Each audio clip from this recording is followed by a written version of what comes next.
बिस्मिल्लाहिर्रहमानिर्रहीम। अस्सलाम वालेकुम। उम्मीद करता हूँ आप सब खैरियत से होंगे।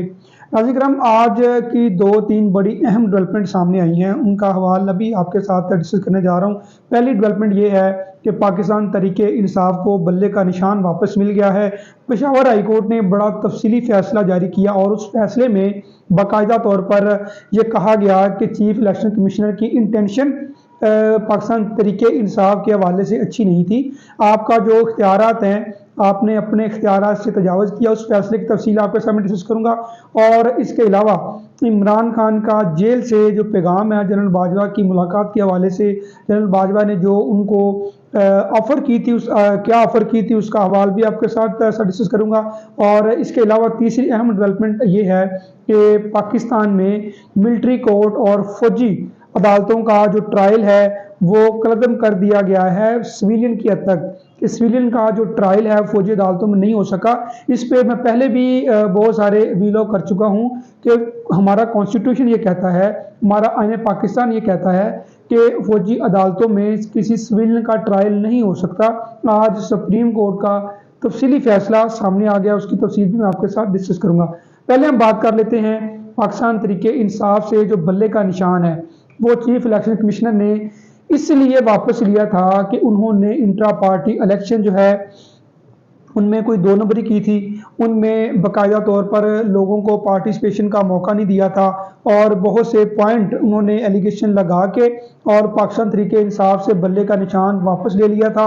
और उन्होंने 22 दिसंबर को फैसला जारी किया था और उस फैसले को पेशावर हाई कोर्ट में चैलेंज किया गया था पाकिस्तान तहरीक इंसाफ की जानिब से कि चीफ इलेक्शन कमिश्नर का ये इख्तियार नहीं है कि वो हमसे बल्ले का निशान छीने। फिर उस केस में बाकायदा तौर पर पहले स्टे जारी हुआ, स्टे जारी होने के बाद आज उसका तफसीली फैसला जारी कर दिया गया है, उस केस को वाइंड अप कर दिया गया है। और उस फैसले का जो मतन है, उसका मतन ये था कि जो चीफ इलेक्शन कमिश्नर है उसका मकसद जो है सिर्फ इतना है कि आपने जो डॉक्यूमेंटेशन देखनी है, आपने ये नहीं देखना कि इलेक्शन किस तरह हुए हैं, इलेक्शन में कौन कौन सी रिक्वायरमेंट पूरी हुई हैं कि नहीं हुई, पार्टी ने जिस जगह भी इलेक्शन किए हैं, ये आपका काम नहीं है। आपने अपने इख्तियारात से तजावज़ किया है, ये अदालत ने अपने हुक्म में लिखा। अदालत ने ये कहा कि आपका काम सिर्फ ये है कि आपने डॉक्यूमेंटेशन देखनी है कि डॉक्यूमेंटेशन में क्या उन्होंने अपने लवाजमत पूरे किए हैं। आप किसी भी जमात से उनका जो पार्टी का सिंबल है वो नहीं छीन सके।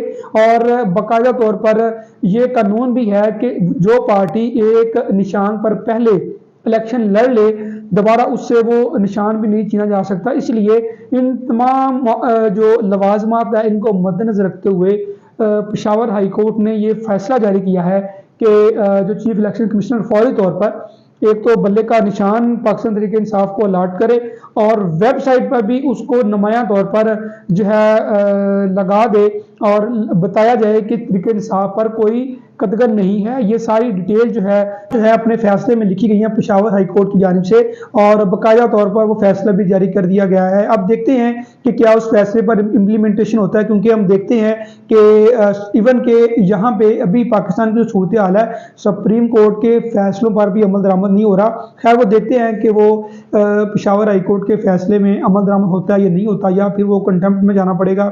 जो भी उसमें डेवलपमेंट होंगी आपके साथ शेयर करेंगे। अब दूसरा मामला ये है कि इमरान खान ने जेल से अपनी सिस्टर हलीमा के ज़रिए ये पैगाम दिया है कि जनरल बाजवा ने 2022 में मुझसे मुलाकात की और मुलाकात में उन्होंने ये ऑफ़र की कि अगर आप ये अमेरिका का बयानिया और जो पाकिस्तान में इस वक्त एहतजाज हो रहे हैं, अगर आप ये एहतजाज बंद कर दें तो आपको आइंदा इलेक्शन में 2/3 मेजोरिटी से हम ला सकते हैं, अदरवाइज़ आपको सिर्फ 30 सीटों तक महदूद कर दिया जाएगा। तो तब इमरान खान ने कहा था कि मैं ग़ुलामी की ज़िंदगी नहीं जी सकता, मेरे वालिदैन एक आज़ाद मुल्क में पैदा नहीं हुए, लेकिन मैं इस आज़ाद मुल्क में पैदा हुआ हूँ, लेकिन मैं यहाँ पे स्टांस यही लूँगा कि अगर अमेरिका ने हमारे मामलात में मुदाखलत की है और वो इस मुदाखलत को अब आवाज़ भी नहीं उठाने दे रहे, तो मैं ये कहूँगा कि मुझे इस मौके पर अगर मुझे थ्रेट भी किया जाता है या मेरी जान भी ली जाती है तो मुझे मरना कबूल होगा, मुझे इस ग़ुलामी की ज़िंदगी कभी भी कबूल नहीं होगी।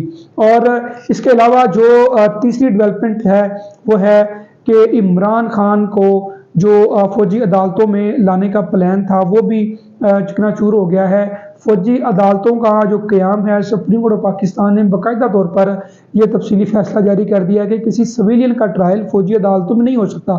اس کا مطلب یہ تھا کہ ہم کسی بھی سویلین کا اگر وہ وائلیشن کرتا ہے یا کسی آرمی ایکٹ میں جو بھی افینسز لکھے ہوئے ہیں ان کا اطلاق بھی سویلین پر ہونا تھا، تو عدالتوں نے کہا کہ یہ جو جتنی بھی عدالتیں ہیں، سویلین عدالتیں ہیں، یہ اسی کام کے لیے بنی ہوئی ہیں۔ اور باقاعدہ طور پر جو تفصیلی فیصلہ جاری کیا گیا اس میں لکھا گیا ہے کہ جو 9 مئی میں گرفتار ملزمان ہیں ان کا ٹرائل بھی عام عدالتوں میں ہوگا، ان کا جو ٹرائل ہے وہ بھی سیشن عدالتوں میں ہوگا، فوجی عدالتوں میں ان کا ٹرائل نہیں ہوگا۔ تو یہ میں سمجھتا ہوں کہ سپریم کورٹ آف پاکستان کی ایک بڑی ڈیولپمنٹ ہے، کیونکہ اگر فوجی عدالتوں میں ٹرائل ہونا شروع ہو جائے تو پھر عام عدالتوں کی وہ ورتھ نہیں رہتی اور عام عدالتوں کی وہ قوت نہیں رہتی، اور اس طرح ہمارا جو کانسٹیٹیوشن ہے وہ بھی پیش پست چلا جاتا ہے۔